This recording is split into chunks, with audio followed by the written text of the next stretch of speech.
18 to 24. Alright, 25.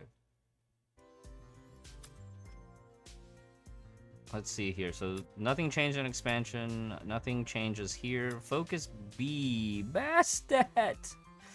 Oh no, not Bastet. Wasn't Bastet on the Shixel Arsenal?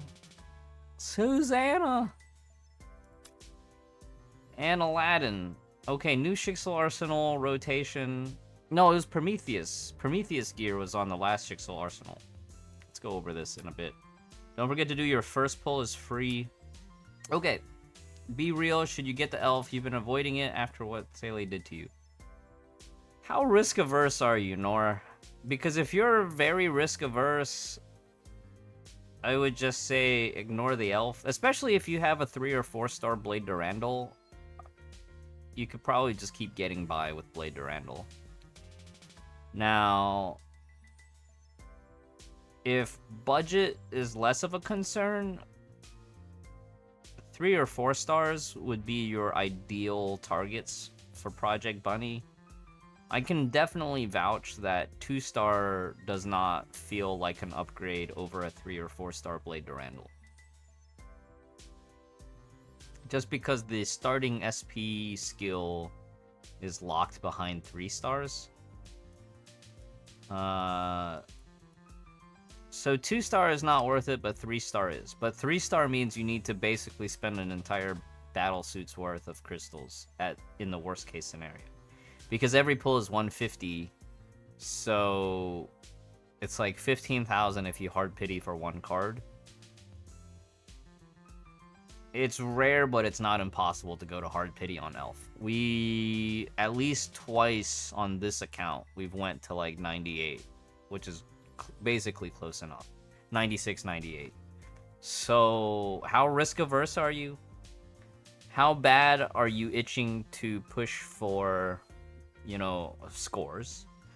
If you're comfortable in Red Lotus and you're not trying to go past 7% in Memorial Arena, you don't really need a 3-star Project Bunny.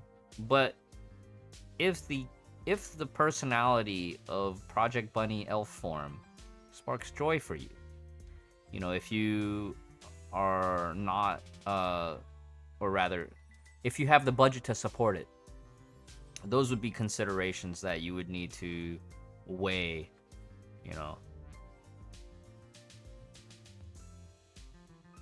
So for collection, I think 2-star is fine. For collection only, 2-star is fine. We kind of lucked out where we got the 2-star on a 10 pull. But I also felt like, because I already had Blade Durandal 4-star, it wasn't worthwhile to spend more than the 10 pull in order to acquire. And it wasn't, I don't think we even did 10 pulls, right? It wasn't a single, it was like 10 singles because we had 6 elf tickets. We didn't do a multi-pull.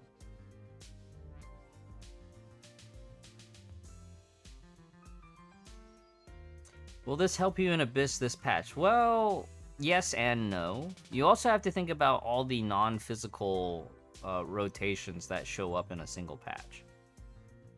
So, if you're comfortable with your performance in Red Lotus, I would not over-invest on this stuff. I would only really push this if you're trying to stabilize your account for, like, Nirvana performance. Hey, Sogebu.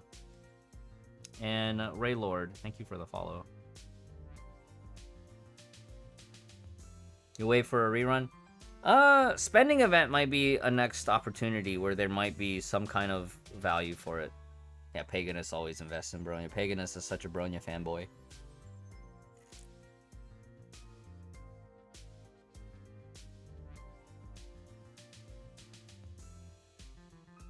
So, but that being said, you also have like 11 days left on this banner if you decide last minute you want to just do some pulls.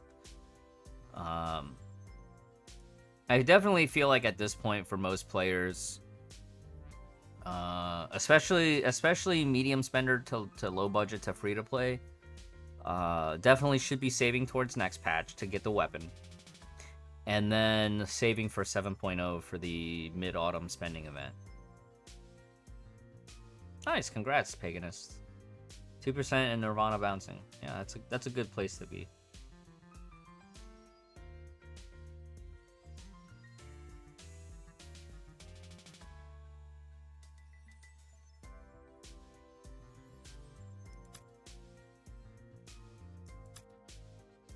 Alright, so this week in Focus B, Bastet. This is actually kind of nice, but also it's a sign of Bastet, the age of Bastet. So Bastet showed up on so many off rates in the last year, but never actually formally in a Focus B in the same way it is now. The fact that it's in a Focus B, chances are it's definitely getting older. Piranha is still great as like the most versatile of chakrams. But the chakram is also available in the option box. Granted, the current spending event option box, or not the option box from the spending event, but from the book event, generally for long-term accounts, you'll want maybe the divine key, but if you're an account that already has a divine key, chances are you already have Piranha as well. So for most like veteran accounts, that option box is going to be saved towards the reroll item for affixes. That's kind of like the ultra competitive mindset though. But for like progression accounts, divine key for long-term investment, and then Piranha for like general play, just because Piranha is kind of like the most generic of chakrams. You know, there's always total damage and there's always a team buff. So even if you're not using this necessarily on Pardo for ice, it's still just a nice weapon to have in the inventory for future chakram characters as a placeholder weapon.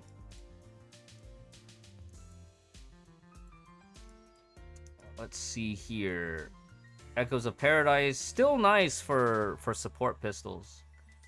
Really nice for Kira if you don't have Kira's signature. Really nice for like trick strategies with with Flame Scion. You'll see that on some double S fights. Echoes of Paradise. Great for Eden, right? That's her signature. Falcon Flare is a bit niche these days if you're not a Silverwing haver. There was one point in time when we were using Falcon Flare on Haxer Bunny, but for a lot of new accounts, Haxer Bunny is kind of medium-low priority, and the cost to fully build a Falcon Flare just for Haxer Bunny's sake is a bit expensive. So this would be a decent placeholder for any Bronya just as a placeholder, but I would caution over investing on Falcon Flare.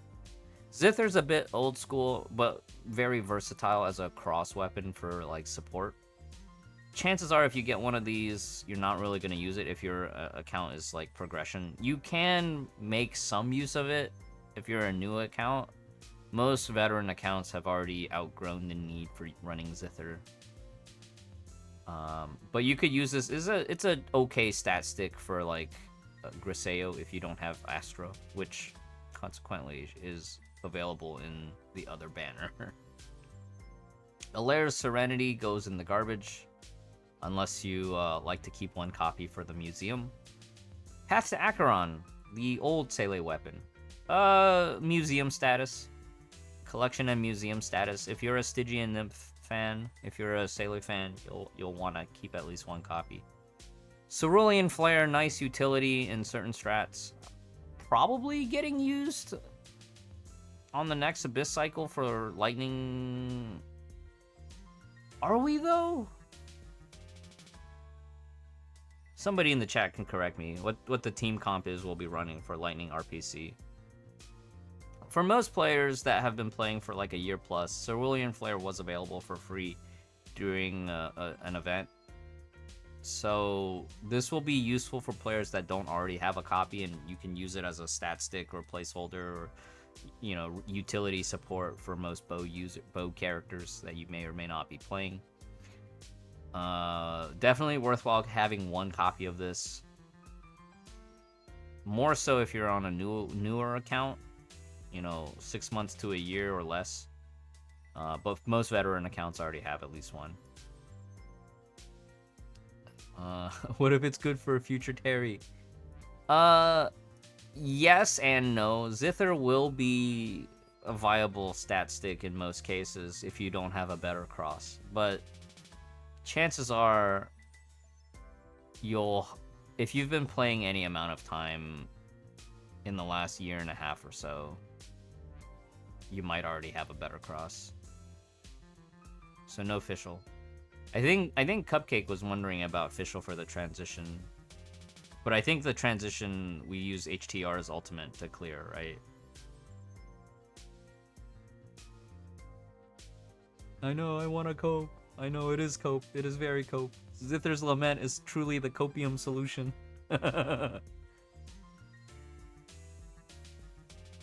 Oh, that's right. The HTR weapon active has a lot of hit counts. I remember, now that you're mentioning it, Effer, I'm having the flashbacks to the last time we did the fight with HTR. I remember after like multiple attempts, I finally figured out the positioning that I needed to be, where I could shoot 2 with 1 laser. Like, there was one way to line it up. You shoot 2 with 1 laser, and then like missiles plus laser. Yeah, it's slowly, it's slowly coming back to me now. Stigmata. Bastet is the uprate. Ideally, you want at least top and mid for the 2 set. The B piece is definitely a comfort piece. The B piece for the Bastet set is kind of like the training wheels. You run it when you want a comfortable rotation, not when you're trying to min-max. But you can definitely make use of Bastet on Kira if you don't have Kira's signature gear. 2-piece or otherwise, just because Kira has so much freeze in her kit. As long as you have her signature weapon. Hopefully you have her signature weapon. Shattered Swords. We've seen this come up in off-rates quite a bit now, but Shattered Swords, you can run this as a placeholder on Hersher of Rebirth.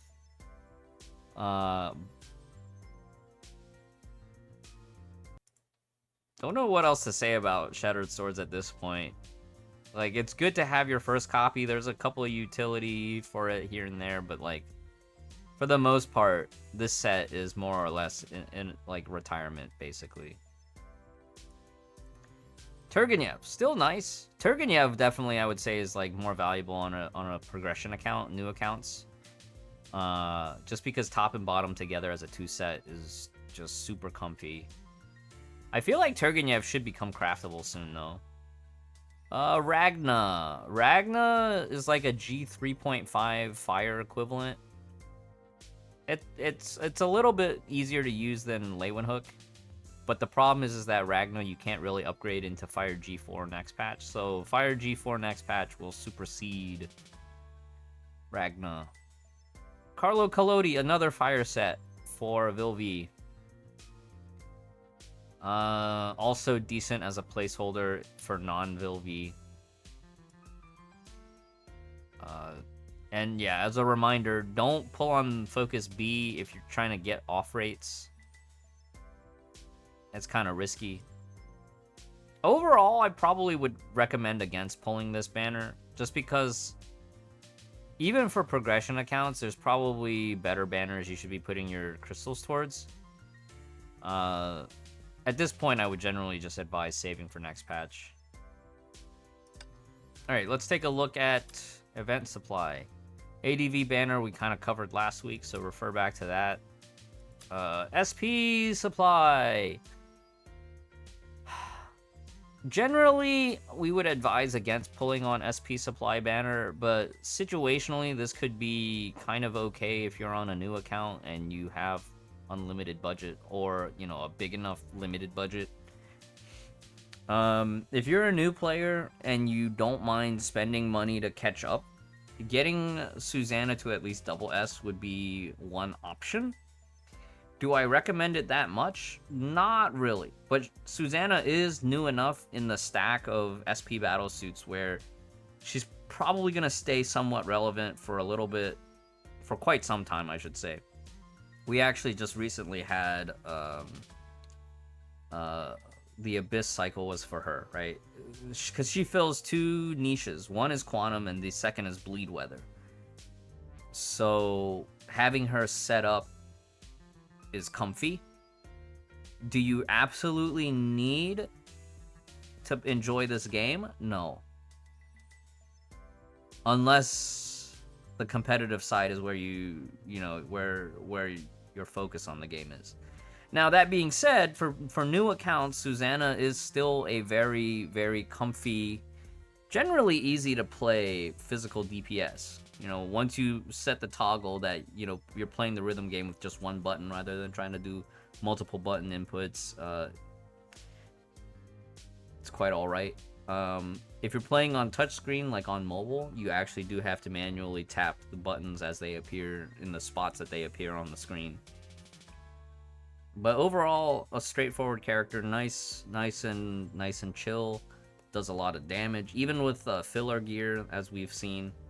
I on my NA account before we retired it 2 patches ago, we were able to play Susanna with Piranha and Shrejing, which is craftable. So performance there was okay. It was passable. Cleared the content comfortably. Some fights a little bit of a struggle, but that being said, my NA account did also have more back-end infrastructure. If you're free to play, do not spend crystals here.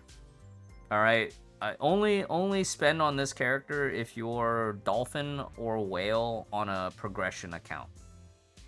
If you're a veteran account, chances are you already have her built to double S or higher from 6.5. If you're free to play and on a new account, I would slow farm from Asterite Shop, which will be a little bit tough because you'll have a lot of characters you're going to be trying to farm from that Asterite Shop. I think we used to talk about the different strategies for that for SP battle suits, like unlock as many as you can and then get them to slowly to double S, or focus on one to double S and then go back and unlock the next ones. Generally, right now with SP battle suits, I definitely want to emphasize, like, work on the newer ones or focus on a specific element type. So, like, if you're working on physical, you would maybe try to work on Prometheus, Susanna, and Griseo together. Hi, is it gotcha time? No, we're just doing a banner review. Now, Susanna definitely synergizes with Griseo, so if you do plan on building Susanna and you haven't done so already, you'll definitely want to make sure Griseo is also at least double S, and they'll both be in the Asterite Shop. Alright, and then Susanna's gear in Shixel Arsenal. Twirling Glaze.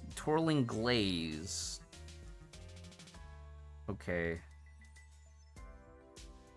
Yeah, this one is definitely more specific to her. It's not as universal as Piranha, but you can use Piranha as a placeholder for this. Elysian Astra. This is actually an excellent off-rate weapon. That being said, it is not the guaranteed weapon, right? The guaranteed weapon is the Chakram. So we were talking about how Griseo pairs well with Susanna, so I'm kind of glad that they did put this cross here, as this cross is right now the best physical cross in the game, even over Hecate Pride, because of the team buff. When it says it cannot stack, it can't stack in itself, which means you could run, if you're still here, you could run Griseo with this cross, and maybe Starlight Astrologos with Zither, and you can stack those bonuses together. That would be a little bit wacky, but that would kind of be like a weird but workable setup.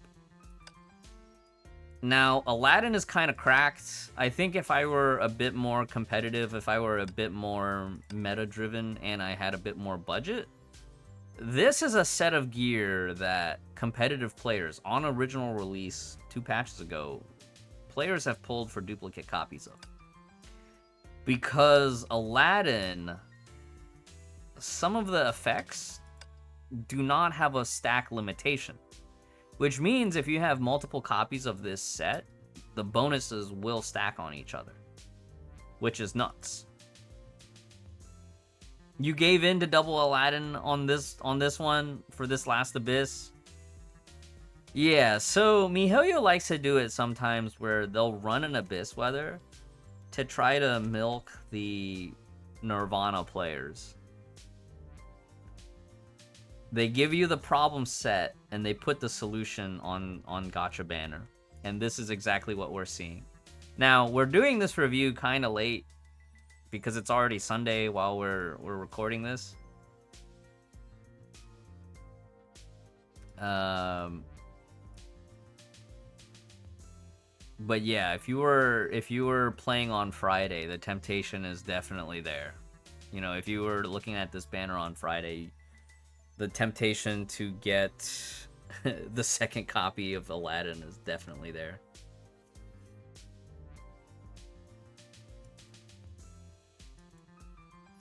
Usually Shixel Arsenal has pretty good off rates though. Let's see here. Keys of Radiance, kind of old meta for Flame Scion. Tower of the Past, old meta for Vilvi now. Elysian Astra, yeah, I'm glad that they put Elysian Astra as the alternative uprate. But just remember, there's no guarantee on that one, so it's a bit risky. Nocturnal Stealth for Jade Knight. Okay, pretty recent enough, still under a year, but we're almost at the 1 year mark for Jade Knight.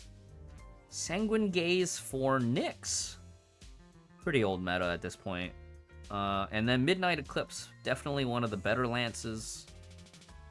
I'd say the best lance right now, apart from, well, there's only 2 really good lances at this point, right? Midnight Eclipse and then the flower. Abyss Flower. I guess you could argue that Sagittarius, Starlance Prime, but that's an elemental. I'm surprised they didn't do too many more Lance characters that could leverage alternative elements. But maybe that's for the better. Okay, Aladdin, Holmes. Holmes is excellent. Holmes is like an excellent alternative to having Aladdin on a support character. I was using Holmes this last rotation in Abyss. Paganini, semi-old meta, but still viable in quite a few situations. Definitely good to have for a progression account, and we even saw this cycle in Memorial Arena. Quite a few teams running Paganini for the wolf fight.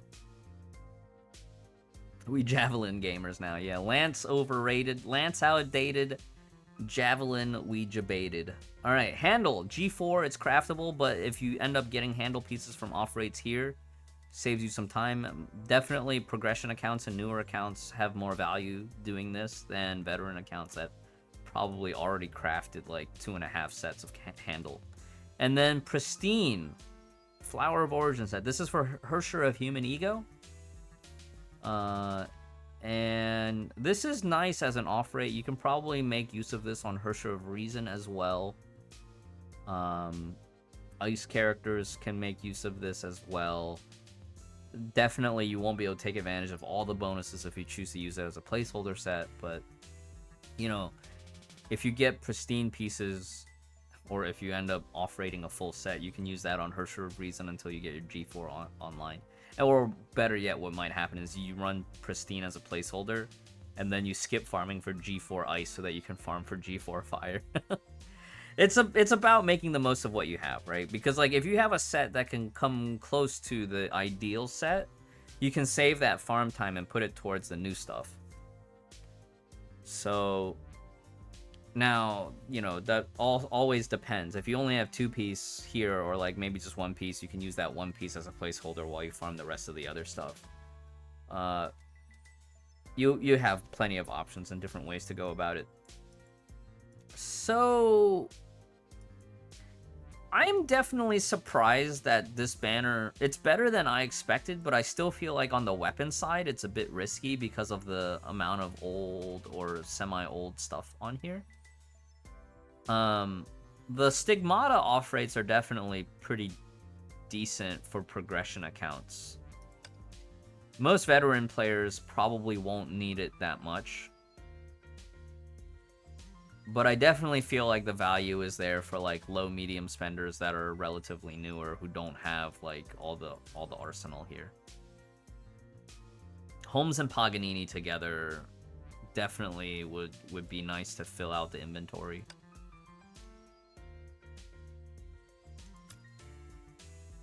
And of course, you know, make sure you do your first pull on this. This goes away at the end of the week. Kind of talked about Elf already at the beginning of the banner review. Nora was asking if it was worth, and I said if you can afford 3 stars, go for it. If not, and if you only want the Elf for collection, 2 stars is fine. Just to have in the gallery. But for competitive play and for smoothness of play, 3 stars is where it's at. That about concludes banner review for this week. Not too much to really go over other than that.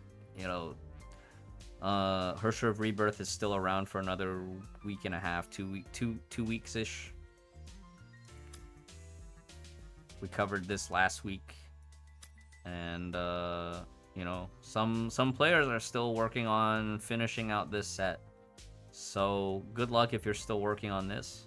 Still a little bit under 2 weeks left on the banner. All right, good luck, captains. Just in time for an ad break.